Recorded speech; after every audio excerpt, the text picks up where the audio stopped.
everyone. Welcome to the Midlife Wellness MP podcast. I'm Kim Hefner. I'm a board certified family nurse practitioner, and I specialize in menopause. So welcome. Today, we are diving into the world of personal reinvention at midlife with a truly inspirational guest. She's a certified women's career and life transitions coach who has dedicated her life to empowering women to align their work and their passions. As the host of a popular podcast on midlife reinvention and creator of transformative courses, she has guided countless women to find fulfillment and success. She's got a unique blend of corporate experience, coaching expertise, and multicultural insights that offers a fresh perspective on navigating life's transitions. Her mission is simple: to help women rediscover their strengths, embrace change, and live their most authentic lives. Get ready for this enlightening conversation that might just spark your own journey of rediscovery. It's my pleasure to welcome the vibrant and insightful Kavita Ahuja. Welcome, Kavita. Thanks for being here. I am excited for this conversation. Oh my goodness, same here, Kim. I really appreciate the invitation. And as you said, it's so important to have these conversations for women in midlife who are like maybe going through health concerns, but also like in terms of wellness, like both physical, mental, emotional, all of those things. So thanks for the opportunity.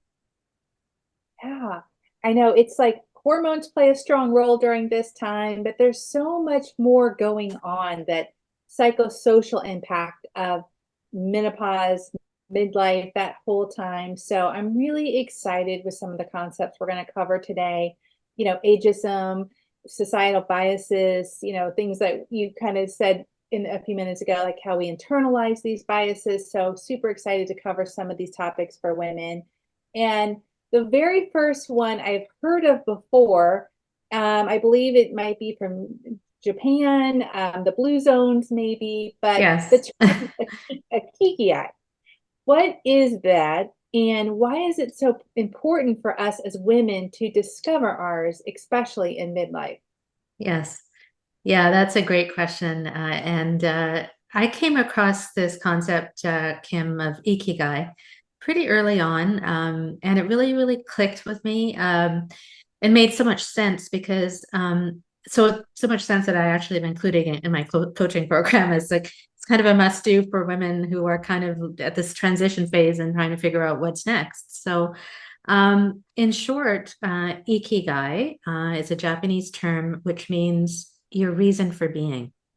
And it's a combination of the two sections of the word ikuru, which means to live, and kai, which means the realization of what one hopes for. So, in it really is a reason for being, and not just what you're doing, but why are you doing it, right? And as you said, it originates from Okinawa in Japan, and that is one of the blue zones in the world. And if you don't know what a blue zone is, I don't know if you might have seen the documentary. Dan Buettner had a documentary on the blue zones in the world. And what the blue zones are areas in the world where the largest number or percentage of centenarians live, like 100-year-olds live. And he was researching, why do these people live such long lives? And especially, what constitutes, like, what's the reason? And so in Okinawa, Japan, one of the reasons is people there, residents, follow a life. It's kind of like a life thing of Ikigai. And what that is it is the conversion. It's not just about purpose, Kim. It's a convergence of 4 elements. And so the first one is passion. What do you really love? The second one is mission. What does the world need, right? The third one is vocation. What are you really good at? And the fourth one is profession. So what can you get paid for? So it's kind of a Venn diagram where you can see the overlaps in these 4 things: passion, mission, vocation, and profession.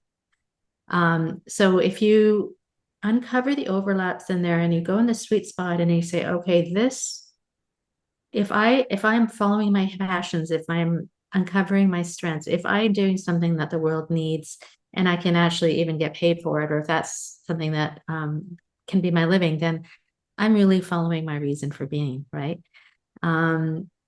So it's really what drove me, and one of the things is that, I mean, obviously the research shows that people who follow their Ikigai, it's they have longevity. There's also a feeling of confidence. There's a feeling of fulfillment, right?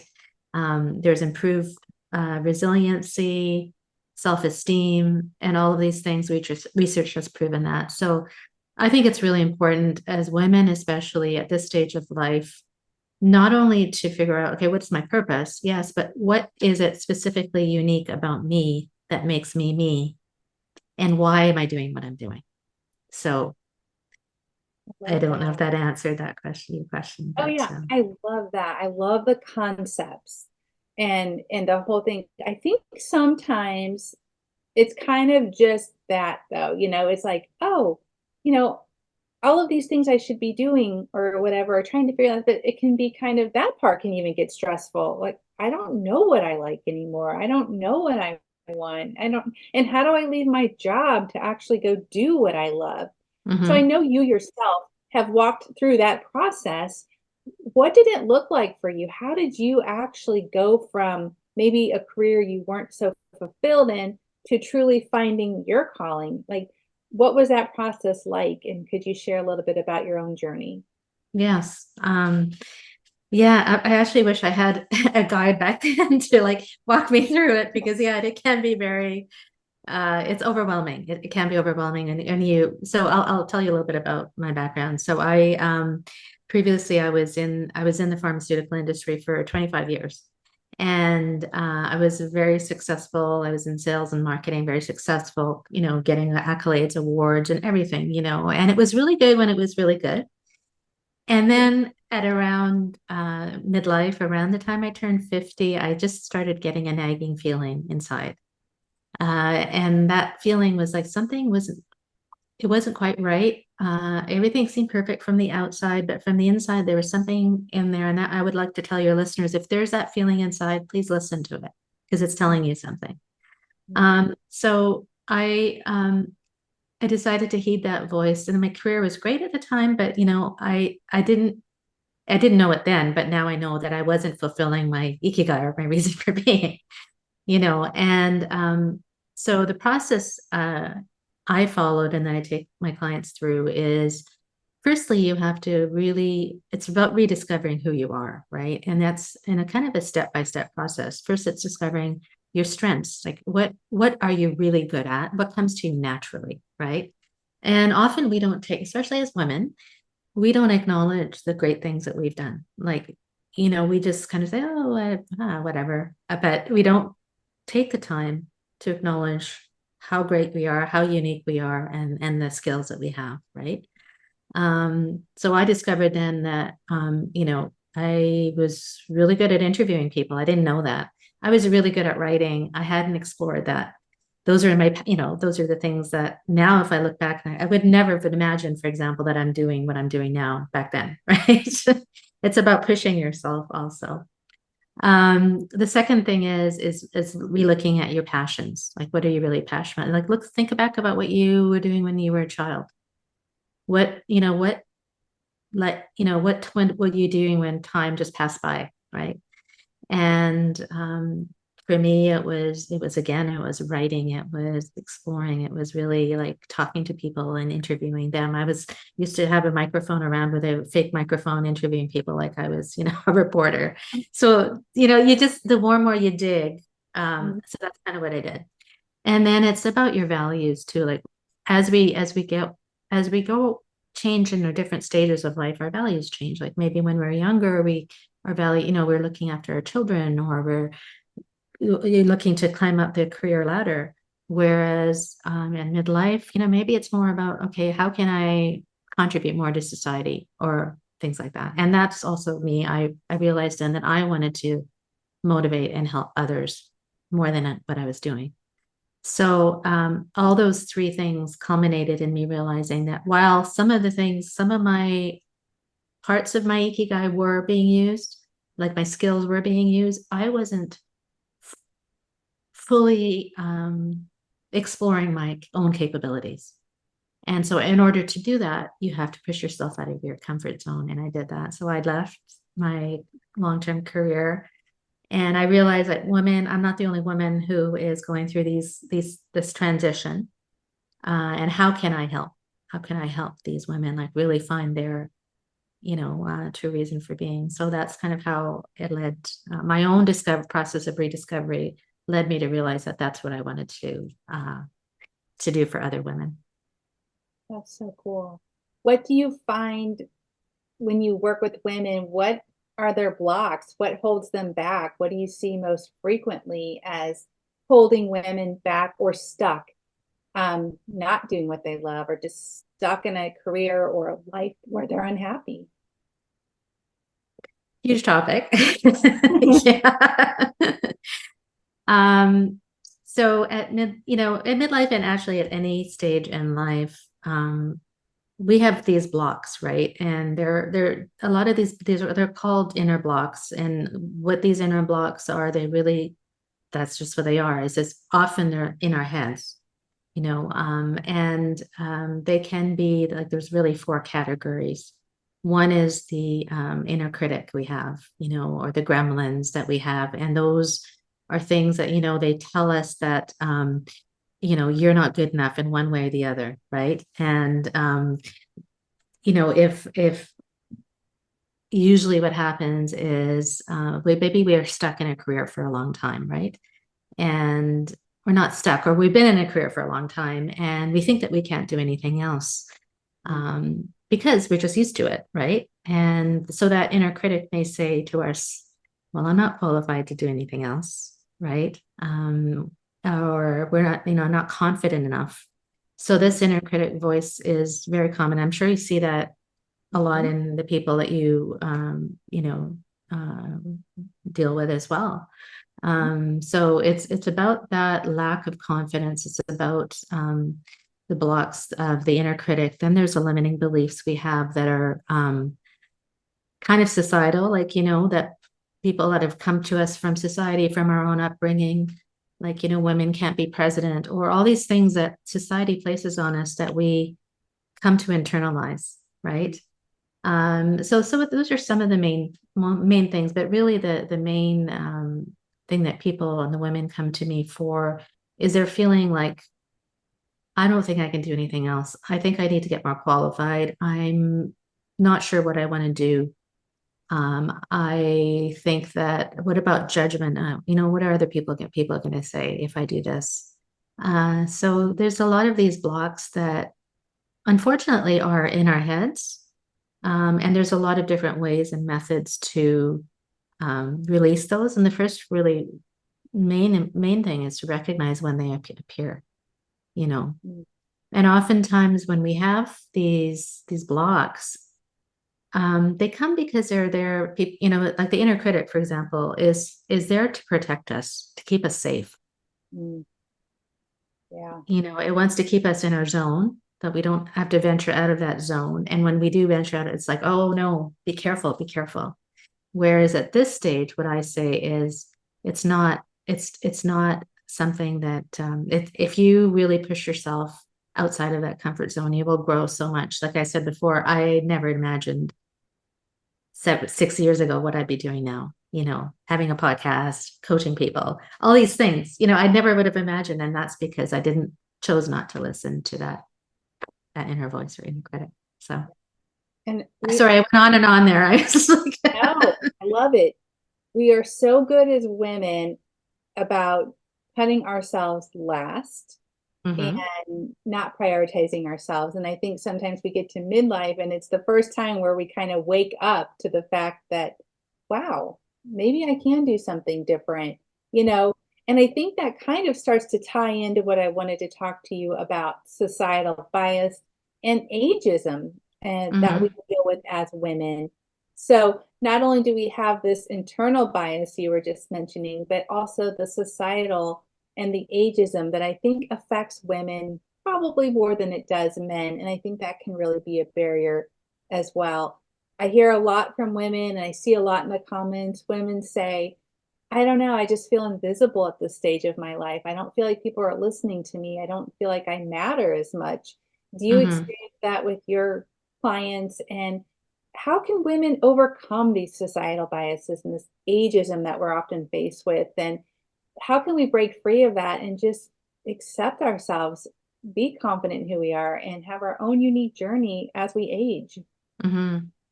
Such a great question. Honestly, that really is a very important question because, um, societal biases, ageism, sexism are, I mean, I think it's always been there. And Yeah. unfortunately, it's not going away. And I will say, however, that based on, and yes, my clients do face it. I have seen that with many women who come to me and people that I've interviewed as well.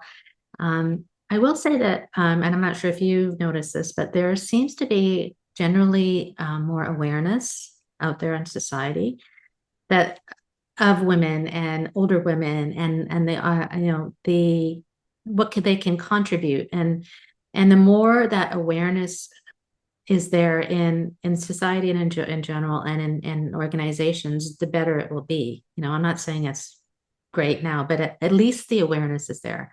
I've seen it, for example, in media, where now you will see the top 50 over 50. You've seen that in Forbes, and that at least they're being acknowledged. But there's still a long way to go, right? And it's not just about lip service. Organizations really need to hire older women in leadership in the C-suite. They need to, and not just lip serve, and obviously that's a whole other conversation about organizations. But I do think that the awareness is better. But I do, as I was saying earlier, but before you hit record, that I really do think that it is incumbent upon us as women, as older women, to really view ourselves differently, and not fall into that narrative where I'm older and I can't do this because of my age. Like if I was to do that, I mean, I started this when I was 52. I'm going to be 58 in a couple of weeks, and I'm not done yet. You know what I mean? So it's about being, and that's why you and me are having these conversations to inspire women to realize that Right. it's, don't let your age be the barrier, because there's so much more. I mean, we have half our lives ahead of us, right? And so I also think that perhaps, during the pandemic, because of the pandemic and the great resignation after that, a lot of people realized that there could be more opportunities for them outside of the 9 to 5, you Mhm. know, job typical, but nothing not there's anything wrong with the 9 to 5, but um, I think that pandemic opened up these opportunities, and more so, I think for women to start their own businesses at any age, and if I would just say that if what you're doing, if you're feeling like you're being held back or you're not fulfilled in what you're doing, I mean, just do something about it. Like, there's other options Yeah. than being stuck because of either societal pressure or because you feel like there's nothing else that you can do. Right. Um, so yeah, I mean, what are your thoughts about the I ageism, and do you totally think? agree with you. I stayed, I worked in the emergency room and the urgent care, and that was just what I did. I was that's an acute care provider, After 23 years of being, eventually being stressed out, burnt out, I was just exhausted. And I'm like, I want to do something else. And it was like the first time that I actually thought, maybe I can Mhm. just leave and do something else. And I'm so glad I did. I mean, I think sometimes we just kind of like are on, auto. We get up, we do Yeah, the same thing autopilot. over. Yeah. We don't realize there's another way, there's other opportunities. We just have to think outside the box and be willing to take that next step. And also realizing that, hey, guess what? If I jump out and I don't like it or it doesn't work out, I can get another job. I'll Yes. go back and do something Yeah. different. Yeah. Okay. Like we have Absolutely. to let ourselves try things. And if it doesn't work, okay, who's Yeah. watching? Who's judging us? Nobody. Yes. I Yes. think Yes. the first time where we wake up to that, it's like, who cares? Really? What difference does it make? I'm going to do it. If I don't like it, I'll do something different. It's Yeah. okay. And I think often we get this running out of time feeling, even maybe where we're always on this time thing, it's like, we got time. It's Mm-hmm. okay. Mm-hmm. We'll Mm-hmm. figure it out. It will work out. And just having some perspective, I think, like you said, is like what really matters to us. Mm-hmm. And also, as far as society, who really matters? I think a Mm-hmm. lot of times we spend a lot of time with they, what will they say? Faith. Yeah. Uh, Yeah. and then when it comes down to it, say who really matters. Like what Mm-hmm. matters is how we feel and the people we love and the people that are around us. That's Mm-hmm. ultimately who matters to Mm-hmm. Mm-hmm. us. And just having that perspective and not being constantly worried about them. It's like Yes. what matters is us and our Yeah. health and our own life. And when we're doing what you're talking about, finding what is going to fill us up, everybody's going to benefit from that because we're going to be Well, happier and more fulfilled and yeah. healthier. Yeah. Well, I mean, when you find that sweet spot, Kim, about that what really makes you tick, then this positive energy just gets created. It's an anabolic energy. I talk about I'm a core energy. It's this anabolic positive energy which creates opportunities. And when you see when you create these opportunities, people come to you, things come to you. Ironically, that it'll open up. The path will open up. And you're right. I mean, if you might fall. It's not going to be perfect, but that opportunity, if you're open to it, will be there for you. There's one concept and maybe I'll share with you that it's an interesting concept. You may have heard of it. It's called the U curve of happiness. Have you ever heard of that concept? So Maybe I would go through it because it sounds interesting. yeah, so it's a study that was done by some economists, and it was, I think, a 2008 study. So they looked at happiness, like in general in society, and they saw that happiness declines in a U shape from youth to middle age, and around the bottom is around the age of 50, and then it goes up, it rises to a peak, right? So in this 50 midlife zone, this is the time when people are really looking to rediscover themselves. And the good thing is what are they seeking for? They're seeking happiness, right? So you were going up the curve. So it's a very normal thing, Mm. is what I'm trying to say. If there's this feeling of uncertainty of, what am I going to do next? It's a normal thing because it's actually proven that this is this curve, Yeah. and we begin to re-examine our life at this stage and view it as an opportunity, not a crisis. Right. That's the and it's born in research. So I thought that was very interesting concept as well. So But you said it, being open to the opportunity. What's the opposite of the anabolic energy then? What do we as women typically do with that? I mean, we can fight that a little bit, I think. Negative beliefs hold us back, negative self-talk, that kind of thing. So what is the opposite? What do you see with us women when you're talking with us? well, the opposite of anabolic energy is obviously catabolic energy, right? Right. Yeah. And yeah, so catabolic is a breaking down energy, and this is manifested with negative thoughts, like blame, guilt, fear.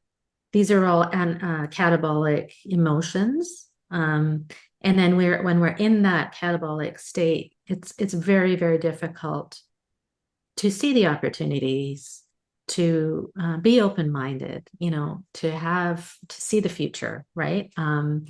So yeah, so the key is like how when you approach a situation or you approach anything in life, are you approaching it from an anabolic or catabolic kind of perspective? So That's a whole other topic. How do you get out of that? Like, what are some tools to get out of that state? I think there's something, the negativity bias, where we're more drawn to that negative state. Mm-hmm. Interestingly, I was reading, I don't remember where, but even on like social media, people are more drawn to Oh a yeah. post or something if it starts with a negative thing. Oh They're yeah. Yeah, there's the marketing, the negative marketing. People are always, and, yeah, and they're, it makes total which is sense. really unfortunate. But Yeah. yeah, yeah. Yeah. So I what do mean, you recommend? What do you do? Like when you're, because it's going to happen. I mean, yeah. just being realistic, how can we on a daily basis turn this around to not only just so we're happier, but for our health? I mean, if Mm-hmm. that's not good for our health and our Yeah. stress when we hold these Yeah. negative emotions and thoughts in us. Yeah. It is, first is the realization that, like, if you have a negative thought, right? And like, if something comes like, oh God, right? It's really the recognition, like, oh my God, here it comes again. There's that inner critic, that gremlin that's coming in again. Why is it here? Let's stop it in its track and uh, just try to switch the thought into a positive thought. I mean, that's when it actually happens. But I know it's difficult. It's easy to say, but difficult to practice. But there's certain things that you can do. Like this things that I do. Like I will always tell myself, for example, I'll say, everything always works out for me. I'll just say that.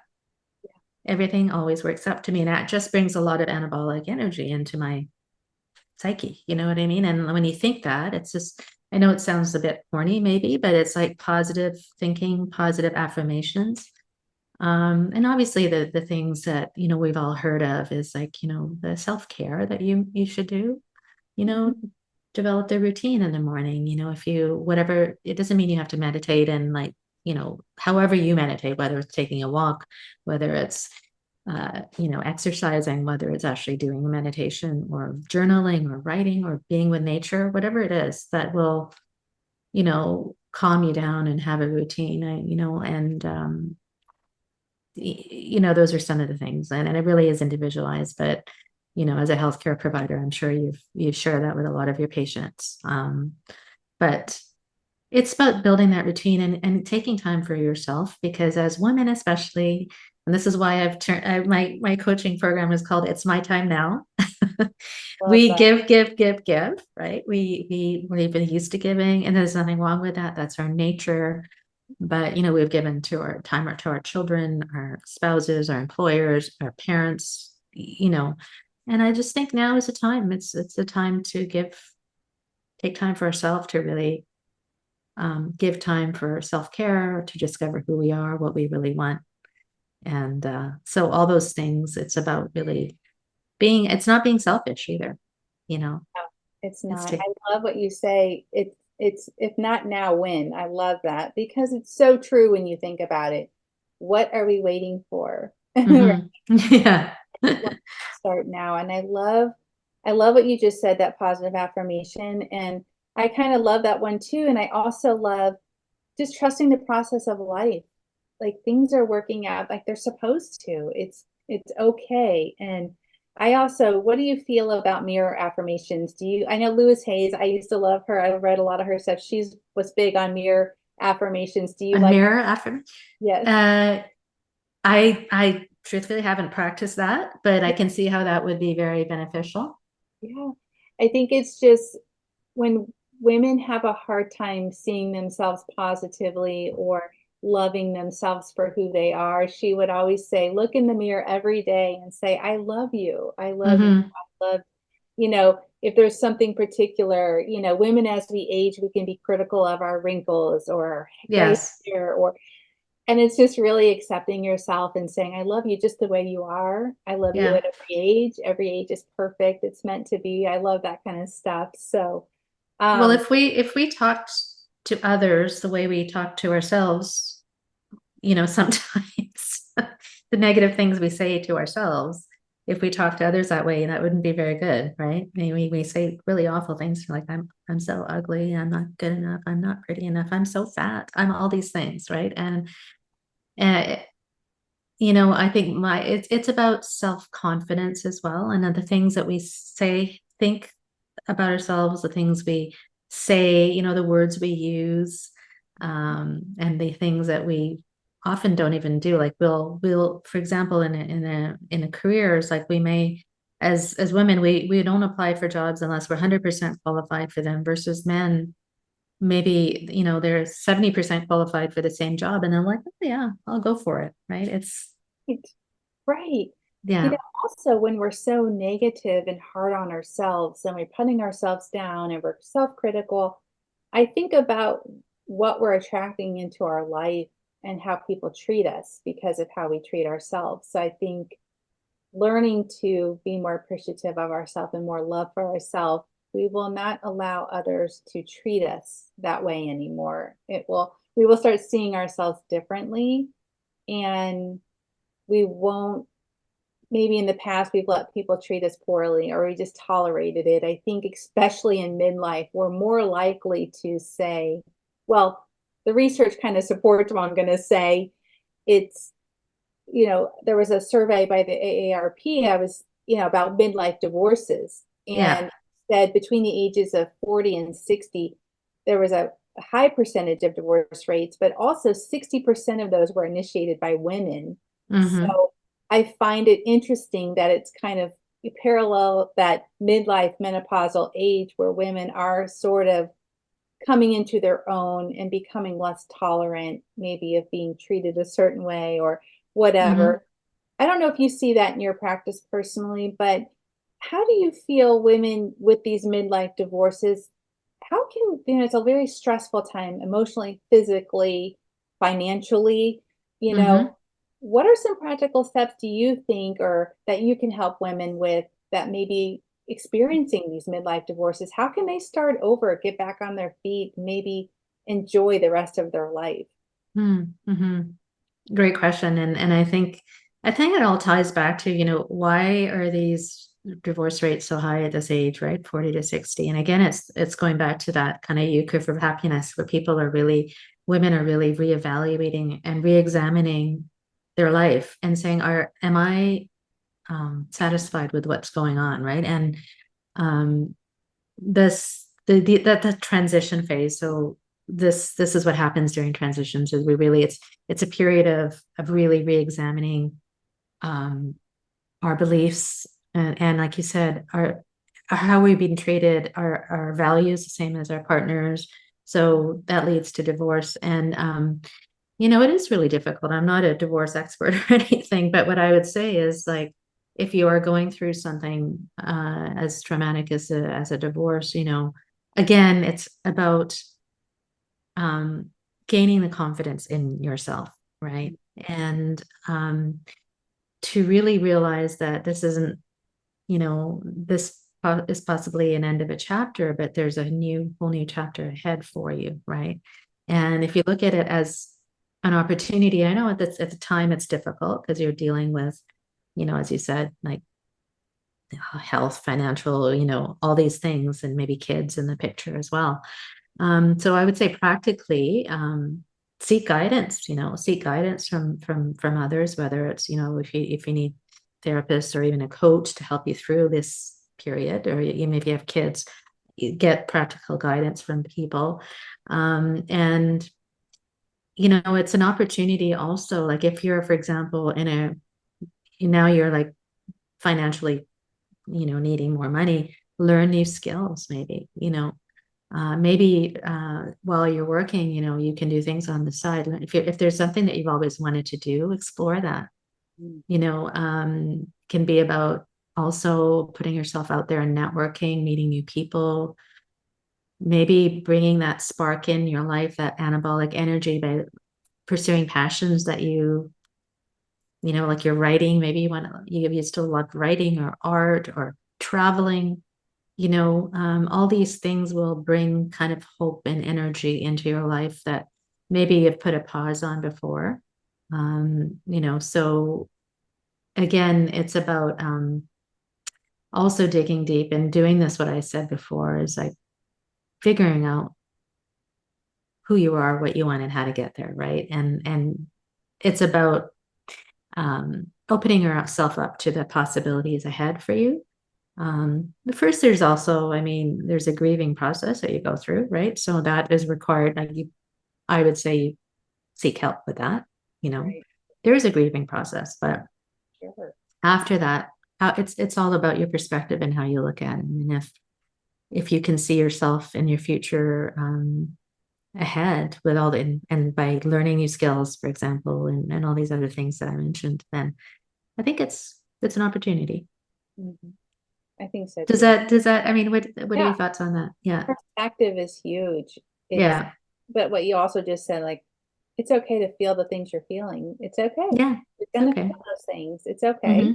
And just know that there's a future ahead of you, and who knows, it could be better than where you're coming from. So Yeah. opportunity, you never know. Yeah. Um, no, I totally agree with you. Why don't you like the term midlife crisis? Why do you think that term isn't accurate when it comes to these midlife, beliefs or changes or transitions, or what do you feel about that term? Oh, that term was coined in the 60s by some psychoanalyst, and it just became, it just became popular in culture, and there was no basis behind it. Uh, you know, I don't like it because I view it as, again, I know I keep on saying this, but it's an opportunity. I mean, it's how you view it. Like if you think, oh my God, my life is over and, I'm 50 and that's it, I'm done, then it's a crisis, right? Right, right. Right. But if so, you just turn it on its head, and I think it's just, it's a lot of society thing. Like, you see the guy who's gets a sports car and, it's like he's got, whatever, and because he's in a crisis. It's just not, it just doesn't happen. I mean, it's just not real. It's really built up by a false premise, I think, you Yeah, I know. agree. Actually, no, I think men are having a midlife crisis, and women, we're having an opportunity. It's a new opportunity. No, I'm just playing. I'm just Well, playing. I heard something the other day. We were talking about retirement, and it's not. No, I'm not retired. I'm rewired. So that's Yeah, yeah. yeah, yeah. I'm getting out of the thinking about retirement. I've read, that a lot of people die not long after they retire. So that word isn't really in my mind. I'm like, No, and I think oh, it should be. I think the retired word retired should be retired, I think so just too. like crisis, right? Yes. Because yeah, like, because then that means, oh, okay, I'm just not doing anything, but Yeah. oh my God, like if I had like at times to do whatever, I mean, what would you do if you had all the time in the world? Not, like if you didn't have, but the thing is, what's an interesting thing is we can have that. We still can have that, even if we are feeling like we're stuck. We still can experience those things. We don't have to wait till retirement to do those things. Right. And you were asking earlier how you bring that back into your life. Is it bring it daily? Like do things daily that are going to make you happy, that are going to energize you, you don't have to wait till retirement, in other words, right? Because it may never come. I've also heard of people who retire and unfortunately Right. That's what I'm they thinking. pass away quickly, so If yeah. we just do away from that term as well. And I think also even the term menopause can bring stigma and stereotypes too. And I always think it's like if we could just not say that word. I think poor women, they get it in their mind because it's been kind of stereotypical that menopause means you're old. And it's like, no, it's Do you just feel, does people come to you and say that? I Really? feel like, Yeah. that's kind of been an association with now you're no longer reproductive, now you're old. And it's like, I don't feel that way. It's like, Mm-hmm. no, like let's not think that way. It's like, no, this is a different stage of life. But Mm-hmm. like you were just talking about the U curve of happiness, I think once women get past menopause, I think that the earlier perimenopausal, those can be some turbulent transitional years just from hormonal fluctuations and stuff. But Mm-hmm. ultimately, currently in menopause. Hopefully that settles down. And yeah, now you might be getting your energy back, your second win. I like to think of it as the second act, your second Yes. chapter. Yes. You get to start over, you get to do different things. And you were talking about with happiness, it's like we don't have to wait for happiness to show No. up. Like we can do No. what you just No. said. We're completely in control of our lives. Like we really are. And that's why I'm really so passionate about this stage of life, especially in coaching women at this stage of life, because I see so much opportunity that maybe they don't see in themselves, uh, because, and I wish I had I wish when I was going through that, I had somebody say, shine a light, there's, look at yourself in the future. I do a visioning exercise with my clients. It's a visualization of your inner mentor. So an inner mentor is you 20, 30 years from now. We all have outer mentors. But the greatest source of inspiration should be yourself. Yeah. Yeah. And so I went off on a tangent, but I'm just very passionate about this whole topic, and that this is why I love coaching and guiding women at this stage, because there is so much opportunity had for you. I just love even having the conversation. I don't know about you, but it gets you like excited again, excited Yeah. about life. Like, don't wait to start over. Maybe if you're tired of looking at the way your house looks or the garage or your closet, it's like start now. Like just get rid of it. It's like Yeah. get rid of it. Start over. Pretend you're moving somewhere, It's like, Yeah. don't wait, just start now. And it's amazing, like that energy that builds in you. It's like, oh, wow, it changes things. It changes your perspective, and I think that's so great, like that we're talking about it. It's like definitely, hopefully, women will feel that energy of it's not too late.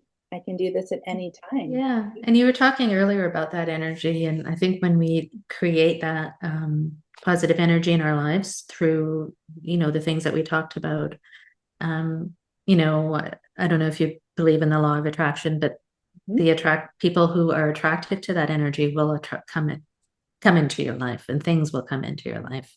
And I've seen it, like it happens, versus where if you're in this negative spiral, like you talked about when people are going through divorce. Yes, of course, it's a negative spiral, but try and flip that around, and that will attract positives into your life, right? Mm-hmm. I do. I really do believe in that law of attraction, and just mainly those affirmations and just turning that negative energy around and saying the positive. Like you said, things are always working out for me. This is the life. This is, I'm where I'm supposed to be. It's like so reassuring and comforting. It's like, I got this, it's Yeah. be Because okay. we're always chasing, I'll be happy when, this will be okay when, I'm going to relax when I go on vacation, which is true. You do relax more, but it's like, try and bring that into every day, like if you can, and not everybody can. Even if just a little bit, do more Yeah. of the things you enjoy. So if you Yeah. enjoy reading, read a couple pages every day. Make that time for Yeah. yourself. It's worth it. It changes you and you feel better and you're nicer to everybody else, I think. Yeah. Yes. What is Exactly. I was going to ask you, you have this pyramid of reinvention. What is that? And how do you use that in your practice? Yeah. Yeah. Thanks for asking. So it really, Kim, it's a process that I take my clients through, and it's a lot of the elements that we just discussed. So, women who maybe are listening to this podcast, maybe they're feeling stuck. Maybe they've, like you, maybe they've got, had a divorce, or they're laid off, or they're just having that insecure feeling like I had when before I left my job. And that's a time when you really have to kind of do that reinvention or rediscovery of yourself. And so the process I take my clients through, it's a 6-step process of rediscovery. And the first step is rediscovering yourself. And that is your strengths. What are your strengths? What are your passions? What are your values? And then that culminates in finding your Ikigai. So that whole first section is about finding your reason for being. And then the second step of the pyramid is a visioning, as we talked about. Where do you vision yourself? What is your inner mentor? What does she look like? Where is she? Where is she living? Who is she surrounded by? And how can you get there? And what's stopping you from getting there, right? So it's a very powerful visualization. And then the third step is overcoming your obstacles. And we talked a little bit about those. What are the main obstacles? Your limiting beliefs, your inner critics, your interpretations, the assumptions you have, like, oh, I can't get into a good relationship because my last relationship failed. All these things that block us. Fourth step is building your confidence, right? You've developed a vision for yourself, but do you have the confidence to actually achieve that? And then the fifth and sixth steps are action, taking action, and accountability. So it's really a step-by-step process of rediscovery. And at the end of it, you really discover what you want to be doing. It's not just what you want to be doing, but who you want to be, right? And steps to get there. So it's individualized, but it's also, there's a lot of great tools, a lot of great exercises to go through, and it's very, very, very rewarding. See some of the transformations, light bulbs that go up and that go on, and it's like, oh, I didn't know I could do this. It's amazing, right? So it's a very, very rewarding and transformative experience. Yeah. That sounds awesome. I think just having a partner in it and opening, finding those things that you don't even realize you're doing. I think one thing that comes to mind is the stories that we might tell about ourselves and carry with us through life. Mm-hmm. Maybe it's, well, I had a bad childhood, so I can't do this, or this happened to me, so I can't do that anymore. And I think there's a book I like. It's called The Untethered Soul. I don't know if you've read it. Yeah. But I think there was something in it, and I would do a terrible justice, about the woman that had something happen to her arm, and she changed it her whole life. She couldn't lay on the bed anymore. She couldn't wear the clothes that she liked anymore, even though her arm had healed.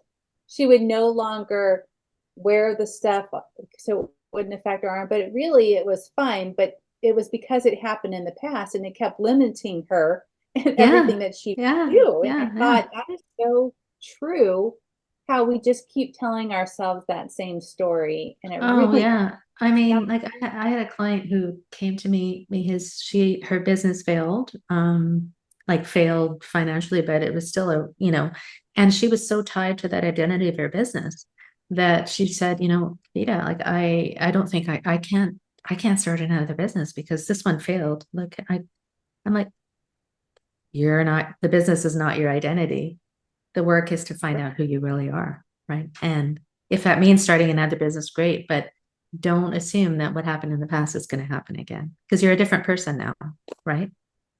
Why would it be the same?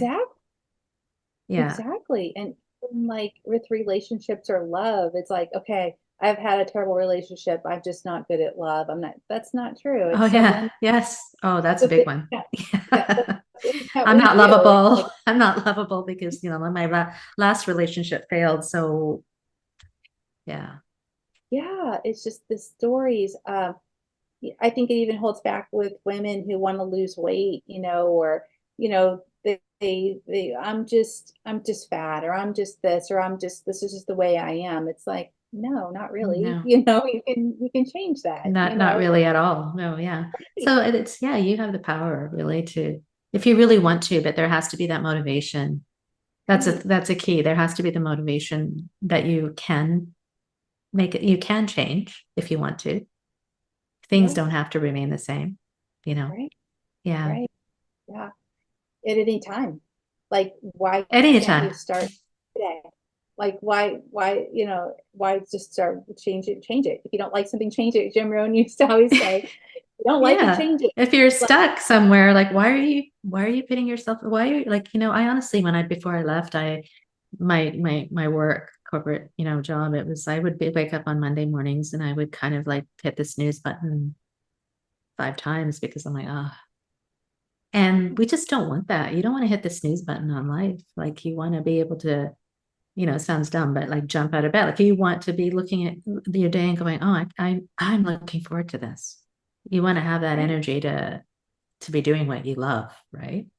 And if that means nothing, that's fine too. You don't have to be, you know what I mean? Right. Yeah. Right. It's okay to not always be doing something. Right. Rest is good and it's healthy. It's okay. As women, we're like, I know my whole life I felt like I've just got to be doing this, this, this, and this, and I was just running myself into the ground. I'm like, it's okay if I take a break. It's okay. Yeah, absolutely. So if you had a giant billboard that all women in midlife and menopause would see, what would you want to tell them? What would you want them to see? Oh, I love that question. I think quite simply, I think the headline would just read, "Say it with confidence. It's my time now." I love that. Yeah. It is. Because, I would want them to know that it's not being selfish at all, as we discussed. It's really rediscovering who you are and what you want and how to get there. And, that just makes you a better person, not only for yourself, but others around you. So it is your time now. It's your time to rediscover yourself, and don't limit yourself by your own fears, your own blocks, put those aside. And because you have your whole life ahead of you, it's so much ahead for you, right? So that's what I would say is, yeah, it's my time now. I know you have a guide that women could download on your website. Could you talk a little bit about what you offer in your free guide and how they can get a hold of you, follow you, maybe work with you? Absolutely. Yeah. Thank you. So yes, my business is called It's My Time Now Coaching, and it's mytimenowcoaching.com. And I offer one-on-one coaching, group coaching, as well as I have a self-directed online course. So it really depends on how, your listeners, how they like to learn. And the best way to figure that out is I'm offering a free coaching consultation. So they can reach me, just email me at Kavita, Kavita, at itsmytimenowcoaching.com. And, but I also right away, I have a really fun and easy, quick quiz. It's called a Career and Life Fulfillment Quiz. And it takes less than a minute to complete, and you get kind of a score on how really fulfilled you are currently in your life and your career. And after that, you'll get information on what may be blocking you. We talked a little bit about those blocks that might be preventing you from moving forward. We'll dive deep and you'll get a lot of information on what may be blocking you and how you can actually remove those blocks. So you can go to go.itsmytimenowcoaching.com/quiz. But I'll give you the link. But it's a really great kind of like quick quiz to have and supporting material on what may be blocking you. But I'd love to offer, a free coaching consultation to your listeners as well. That'd be awesome. That's great. Yes. Awesome. And I love quizzes. I love quizzes. I think we do. I think we love quizzes. We like to know like what, and it's great self-awareness. Yes. Yeah. It makes you think. Yeah, So. there's also a guide I have for a confidence guide, which really is, we talked a little bit about what women can do to build their confidence, and I can leave you that as well. It's a wonderful PDF document, which shares tips that you can just put on your wall. I'm feeling a little bit not confident today. What can I do? Just I can share that as well on with you on your show notes. Yeah.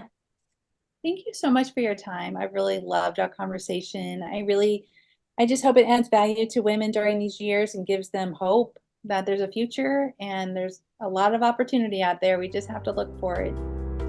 Absolutely. And thank you so much for everything you do as well. It's so important to have these conversations. And so, like you said, if anybody is feeling stuck, you have the power to change it. Right. Thank you so Thank much. you. Have Thank a you, good Kim. rest of your day. Thank You you. too.